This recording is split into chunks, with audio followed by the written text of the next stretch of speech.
നമ്മുടെ നാട്ടുകൂട്ടവും റെഡിയായി, നമ്മുടെ കോമഡി മാസ്റ്റേഴ്സും റെഡിയായി. ഇനി ബാക്കി ഒരുക്കങ്ങളിലേക്ക് നമ്മൾ പോവുകയാണ്. അപ്പൊ എന്തായാലും കേക്ക്, വൈന്, കരോള്, ബാക്കി കാര്യങ്ങളൊക്കെ എവിടെ ആക്കി?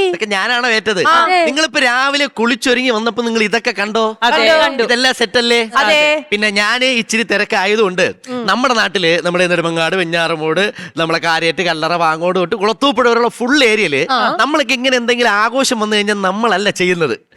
നമ്മൾ നമ്മുടെ നാട്ടിൽ ഒരാളെ ഏൽപ്പിക്കും. ചാക്ക് ചന്ദ്രനെ. ചാക്ക് ചന്ദ്രൻ. നമ്മുടെയൊക്കെ നാട്ടില് ആകാശത്ത് ചന്ദ്രനേക്കാൾ ബഹുമാനം ചാക്ക് ചന്ദ്രനോടാണ്. കാര്യം പുള്ളിയുടെ അടുത്ത് വെറുതെ എന്തെങ്കിലും പറഞ്ഞത് എല്ലാം ചാക്കിലിട്ട് കൊണ്ടങ്ങ് തരും. രാവിലെ ഇതൊക്കെ വന്ന് ഇവിടെ ഒരുക്കി വെച്ചിട്ട് ആരാണ്? ചാക്ക് ചന്ദ്രൻ. ഈ ചാക്ക് ചന്ദ്രനോട് ഞാൻ പറഞ്ഞു, നമ്മുടെ ഫ്ലോറിൽ നമുക്ക് കേക്ക് വേണം, ക്രിസ്മസ് അപ്പൂപ്പൻ വേണം, പിന്നെ ക്രിസ്മസ് ട്രീ വേണം, കരോള് വേണം, ബാൻഡ് സെറ്റ്, മൊത്തം ക്രിസ്മസിന് എന്തൊക്കെ വേണോ അത് മൊത്തം, നക്ഷത്ര മാലാക ഉൾപ്പെടെ അങ്ങനെ കൊണ്ടുവരാന്ന് ചാക്ക് ചന്ദ്രനെ ഏറ്റിട്ടുണ്ട്. പറഞ്ഞിട്ടുണ്ടെങ്കിൽ ചാക്ക് ചന്ദ്രനെ കറക്റ്റ് സമയത്ത് ഇവിടെ എത്തിയിരിക്കും. അതാണ് വന്ന് ചാക്ക് ചന്ദ്രനെ വന്ന്.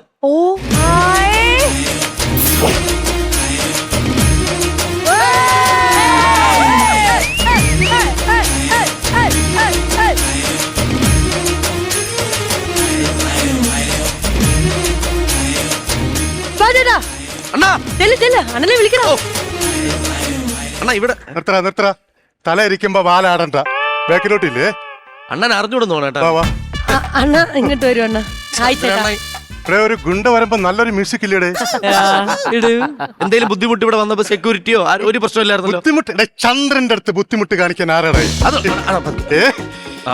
അപ്പൊ എല്ലാ കാര്യങ്ങളെല്ലാം ഓക്കെ അല്ലേ? ഇതൊക്കെയാണ് ഞാൻ പറഞ്ഞത് നമ്മുടെ ഇവിടുത്തെ അതിഥികൾ. അതാര് വെള്ളപ്പാറ്റ? ഇത് മുല്ലശ്ശേരി ശ്രീവിദ്യ. ഇത് ചുവന്ന കളി എലീന പഠിക്കൽ. എലീന പണിക്കല പഠിക്കൽ. എല്ലാം നന്നായിട്ട് കൊള്ളാം. മേക്കപ്പ് ആണത്? അല്ലല്ലോ, ഒറിജിനൽ. വാ തുറന്നു വല്ലൊക്കെ പറയണേ. Hello hello, how are you? Merry Christmas. അതെ ശ്വേത ചേച്ചി അറിഞ്ഞൂടെ? ശ്വേതാ മേനോൻ. അയ്യോ ശ്വേത ചേച്ചി. എനിക്ക് കൊച്ചിലെ ഭയങ്കര ഇഷ്ടമാണ്. ഞാനാണെങ്കിൽ എന്തോരം സിനിമകൾ കണ്ടിട്ടുണ്ടെന്ന് അറിയാമോ? പിന്നെ ചേച്ചി പിന്നെ മുംബൈയിലായിരുന്നു. പക്ഷെ മുംബൈയില ഇപ്പൊ ഇവിടെ ഉണ്ട്. ചന്ദ്രനെ മുംബൈയിലല്ലായിരുന്ന കൊച്ചിലെ നാട് വിട്ട്. പിന്നെ എത്ര വർഷങ്ങൾ നാട് വിട്ട് ബോംബെയിലായിരുന്നു. എവിടെ ബോംബെയില്? ബോംബെയിൽ എന്ന് പറഞ്ഞാൽ ധാരാവിൽ. പിന്നെ ധാരാവിലായിരുന്നു. माय गॉड, मुझे मालूम नहीं था यार। बेड़ू तू कब आया यार? तू धारावी से कब आया? ये मालूम है इन लोगों को, मुझे मालूम ही नहीं। मैं इतना बोर हो गई हूँ ना, मैं समझ में नहीं आ रहा था कि क्या करूँ मैं ना। इन लोगों के बारे में एक सुनना अरे इनके बारे में सुन। ഒരു സെക്കൻഡ്. ഈ കല്ലറ മെമ്പർ രമണി ചേച്ചിയുടെ അടുത്ത് പോയി കയറുമ്പോൾ ചെന്ന് കയറിയാ നടക്കുമെന്ന് വിചാരിച്ചാ? അത് ഹിന്ദിയാണ്. അല്ലല്ല, കുറച്ച് ഹിന്ദി അറിയായിരുന്നു. പക്ഷെ ഞാൻ ഡൽഹിയിലെ ഹിന്ദിയാണ്, അത് ബോംബെയിലല്ല. ചേച്ചി ഹിന്ദി മത്കരോ. ഇധർ സേ എഴുത്തച്ഛൻ ഫാൻ. ഞാൻ എഴുത്തച്ഛൻ നാടുന്നാണ് തിരൂര്. തമ്പാനൂര്. പിന്നെ പിന്നെ എന്താ എല്ലാം ഞാൻ ഒരിക്കലും ഞങ്ങൾക്ക് കേക്ക് സാധനങ്ങളൊക്കെ എവിടെ? കേൾക്കുന്നില്ല. കേക്ക് എവിടെ? അതാ പറഞ്ഞത്, കേൾക്കുന്നില്ല. അല്ല, ഇവരെല്ലാവർക്കും കേക്കണ്ടേ, നിങ്ങൾക്ക് എന്താ കേൾക്കാത്തെ? ഞാൻ പറയട്ടെ ശ്വേതാജി, കേൾക്കുന്നില്ല എന്ന് പറഞ്ഞത് ഞാൻ കേൾക്കുന്നില്ലെന്നല്ല, കേൾക്കുന്നില്ല. നിങ്ങൾ നിങ്ങളെല്ലാം ഏറ്റല്ലേ കേക്കെല്ലാം കൊണ്ടുവരാൻ കേൾക്കുന്നില്ലെന്ന് പറഞ്ഞു ഇവരുടെ അടുത്ത് ഞാൻ നാണം കിടൂല. സംഭവം എന്താണെന്നറിയാമോ?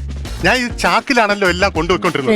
ചാക്കും കൊണ്ടുവന്നല്ലോ. ഞാൻ ഈ ചാക്കില് കേക്കും എന്റെ ക്രിസ്മസ് അപ്പൂന് ഏറ്റവും ബസ് കയറി തമ്പാനൂര് ബസ് കയറിയ ഭയങ്കര തിരക്ക്. അപ്പൊ ക്രിസ്മസ് അപ്പൂന് സ്ഥലം കിട്ടി. ഞാൻ നോക്കിയപ്പോഴേ ചന്ദ്രന്റെ ബഹുമാനമില്ലടെ ആയിരിക്കും. ഞാൻ വിചാരിച്ച ഏമാരൊന്ന് നോക്കട്ടെ, എണീച്ചേരോ നോക്കട്ടെ. ഒറ്റ മനുഷ്യ എണീറ്റൊന്നുമില്ല. ഇല്ലെന്ന്. കുറച്ച് കഴിഞ്ഞപ്പോ എന്റെ കാല് കളിച്ച് ഞാൻ ഈ ചാക്കിങ്ങനെ വെച്ചിട്ട് കയറി കൊല്ലത്തെത്തിയപ്പോഴേ ചെറിയൊരു നനവ്. ഞാൻ നോക്കിയപ്പോ കേക്കിലല്ലേ കയറി ഇരുന്നത്. അപ്പൊ ചെറിയാണ് ചെറി എവിടെ? അല്ല, കൊല്ലത്തെ ഒരു ബാങ്കിൽ വെച്ചേക്കാണ്. ചിലപ്പോ ഇല്ലാതായാലെന്ന് വെച്ചാൽ അവിടെ ബാങ്കിൽ വെച്ചിട്ട് ഇങ്ങനെ പോകുന്നത്. അവിടെ തന്നെ വെച്ച. പിന്നെ ഒരുക്കങ്ങളെല്ലാം റെഡിയല്ലേ? ഓക്കെ അല്ലേ? റെഡിയാണ്. ഇനി എന്താണ് വേണ്ടത്? അല്ല, ഈ കേക്ക് നമുക്ക് ഐസ്ക്രീം ആയിട്ട് എടുത്ത കുഴപ്പമുണ്ടോ? നിങ്ങൾ ഏറ്റപ്പോഴേ ഞാൻ വിചാരിച്ചത് ഇത് കൊളാവുന്നു. പക്ഷെ കൊളാവാത്തൊരു സാധനമുണ്ട്, സിനിമാറ്റിക് ഡാൻസ്. എന്റെ ക്രിസ്മസ് അപ്പൂപ്പന്റെ ചന്ദ്രന്റെ ആയിരിക്കും. ചന്ദ്രന്റെ ഒരു പാട്ടിട്ടുള്ള എന്റെ ഡാൻസ് നല്ല അടിപൊളി സ്റ്റെപ്പ്.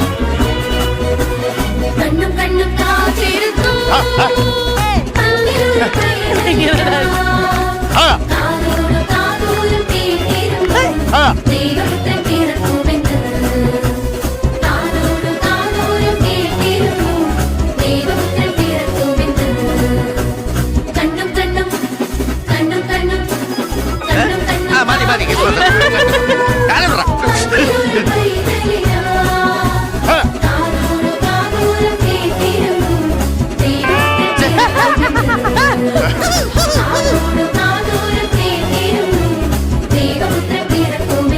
അതാ അതാ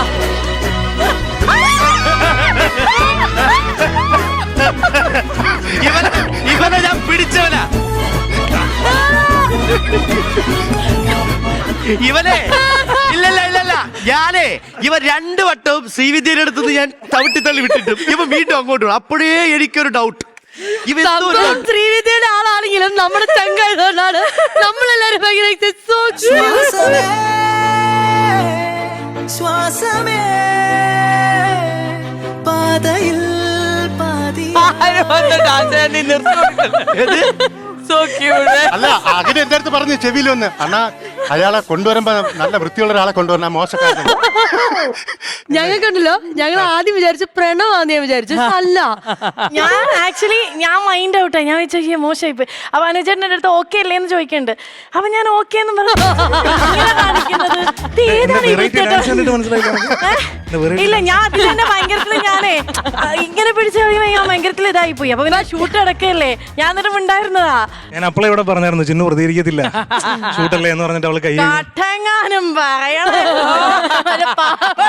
ഞാൻ ആകപ്പാടെ ചെയ്ത ചേച്ചിയുടെ കൈകാലത്തിൽ നിന്ന് തന്നെ ആദ്യ അടി അവിടെ നിന്നായിരിക്കും മനസ്സിലായി. അതിന്റെ ഇടയ്ക്ക് വേറൊരു സംഭവം നടന്നു. ഞാൻ ചേച്ചി ബാക്കി കൊടുക്കണോ എന്നെ ശ്രീവിദ്യ ഇങ്ങനെ നിൽക്കാം. അപ്പൊ അവിടെ അടുത്ത ആക്ഷൻ പറഞ്ഞു, ഞാൻ അടുത്ത ആക്ഷൻ നീ ഉറപ്പായിട്ട് ഞാൻ പിടിക്കാൻ ശരിക്കും ഞങ്ങൾക്ക് ഭയങ്കര ഒരു വെരി ഗുഡ് സർപ്രൈസ്. അളിയ നിന്നെ ഒഴിച്ചു കൂട്ടാൻ ഞങ്ങൾ എങ്ങനെ ആലോചിക്കുന്ന അതാണ് ചാക്ക് ചന്ദ്രൻ. അല്ല അത് ഏറ്റവും ബെസ്റ്റ് എന്താ പറയാ, ശ്രീവിദ്യനെ നമ്മൾ മാറ്റി എന്റെ ടാർഗറ്റ് നീങ്ങി നീങ്ങി പോകുന്നു. നീ ശരിക്കും എവിടെയായിരുന്നു? അവിടെ ഇരിപ്പുണ്ടായിരുന്നു. ഞാൻ അവിടെ അല്ല അത് വീട് 10 മണിക്ക് മീറ്റിങ്ങിന് പോകണമെന്ന് പറഞ്ഞിട്ടാണ് ഇവൻ എന്റെ കോൾ എടുക്കാത്തെ. അപ്പൊ ഇങ്ങനെയൊക്കെ പറഞ്ഞ അവൻ എവിടെയൊക്കെ പോണ്ടാവും. അയ്യോ ഇതൊരു നല്ല കാര്യത്തിനായോണ്ട് കള്ളം പറഞ്ഞു. അത് മാത്രല്ല നമ്മുടെ ഡിജിറ്റൽ മീഡിയ അവാർഡ്സിന് രാഹുൽ വന്നില്ല, പക്ഷെ ശ്രീവിദ്യ ആയിരുന്നു അതുകൊണ്ടാണ് ഞാൻ അവാർഡ് വാങ്ങിയത്. വെറൈറ്റി ആയിക്കോട്ടെ എന്ന് കരുതി. അല്ല അത് ഒറിജിനൽ അല്ല, വെറൈറ്റി ആയിക്കോട്ടെ എന്ന് കരുതി. അത് by the way congratulations Rahul. ആ ദിവസം ഒരു ഭാര്യയായിട്ടാ വന്നത്, മഹാബോറായിരുന്നു. ഇനി ഒന്നും അയക്കരുത്, ഇനി ഭാര്യയായിട്ട് വരണ്ടെന്ന്. ഓൾറൈറ്റ്, അപ്പൊ എന്തായാലും രാഹുലിന് കിട്ടിയ അവാർഡ് എന്ന് പറയുന്നത് അമൃത ടിവിയുടെ digital award 2025 four best life style blogger emerging. അതെ അതെ അതെ. സോ അമൃത ടിവിക്ക് എമർജിംഗ് സ്റ്റാർ എന്ന് നമ്മൾ പറയുമെങ്കിലും ഞങ്ങളുടെ ഉള്ളിലെ ഏറ്റവും കിഡിലമാണ് രാഹുൽ. വരുന്നവരും പോകുന്നവരും ഒക്കെ ശ്രീവിദ്യയോട് മാത്രമല്ല, നമ്മളിവിടെ ഒഫീഷ്യലി പറയുമ്പോൾ പറയും രാഹുൽ ചേട്ടനോട് അന്വേഷണം പറഞ്ഞ രാഹുൽ ചേട്ടൻ്റെ പ്രസന്റേഷൻ അടിപൊളിയാന്ന് കിഡിലായിട്ട് പറയുന്നുണ്ട്. അത് ഓരോ തവണയും എനിക്കൊരു മെഡൽ കിട്ടിയ സന്തോഷം. അത് മാത്രോ, രാത്രികാലങ്ങളിൽ ഇവന്റെ ആ വ്ളോഗ് കാണാൻ വേണ്ടി കാത്തിരിക്കുന്ന ഒരു വനിതാ ജാഥ തന്നെ ഉണ്ട്. അതിലൊരാളാണ് എന്റെ അമ്മ, ഞാൻ പ്രൗഡായിട്ട് പറയും. സോ പലപ്പോഴും ഞാൻ എപ്പോഴും സ്റ്റേജ് പറയുന്ന ഒരു കാര്യമാണ്, ഞാനൊരു കമന്റ് ഇട്ടേനെ എന്നെ എല്ലാവരും അന്ന് ഭയങ്കരമായിട്ട് അതിന്റെ അടിയിൽ വന്നിട്ട് ഭയങ്കരമായിട്ട് കമന്റ് ചെയ്തു, നീ ഏതാന്നൊക്കെ ചോദിച്ചത്. പക്ഷെ അവരോട് എനിക്ക് പ്രൗഡായിട്ട് പറയാം, ഞാൻ അന്ന് പറഞ്ഞതിനാണ് ഈ രാഹുൽ ഇപ്പം ഇതിലും കിടിലായിട്ട് നിൽക്കുന്നത്. ഇനിയും ചെയ്യണം രാഹുലെ, നീ എമർജിംഗ് മാറിയിട്ട് ഏറ്റവും ബെസ്റ്റ് വ്ളോഗറിന്റെ അവാർഡ് വാങ്ങും. ഞാൻ ഇങ്ങനെ വന്ന് കൈയടിക്കും. മേടിക്കണേടാ വേഗം, അമൃതയോട് പറയടാ വേഗം തരാൻ.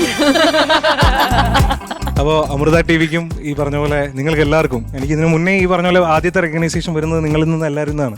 കാരണം നിങ്ങളൊക്കെ പറയുമ്പോൾ വന്നത് എനിക്ക് വലിയൊരു കാര്യമായിരുന്നു. പ്രത്യേകിച്ച് ശ്രുതി ചേച്ചി, ആലിസ്, അഖിലേട്ടൻ, എല്ലാവരും ഈ പറഞ്ഞ പോലെ എന്താ പറയുക അപ്രിഷിയേറ്റ് ചെയ്യുമ്പോഴത്തേക്കും അവാർഡ് കിട്ടുന്നത് പോലെ തന്നെയായിരുന്നു. പക്ഷേ ഫിസിക്കലി ഒരു അവാർഡ് കിട്ടിയത് ഈ പറഞ്ഞ പോലെ ആദ്യമായിട്ടാണ്. അമൃത ടിവിക്ക് ഒരുപാട് നന്ദി.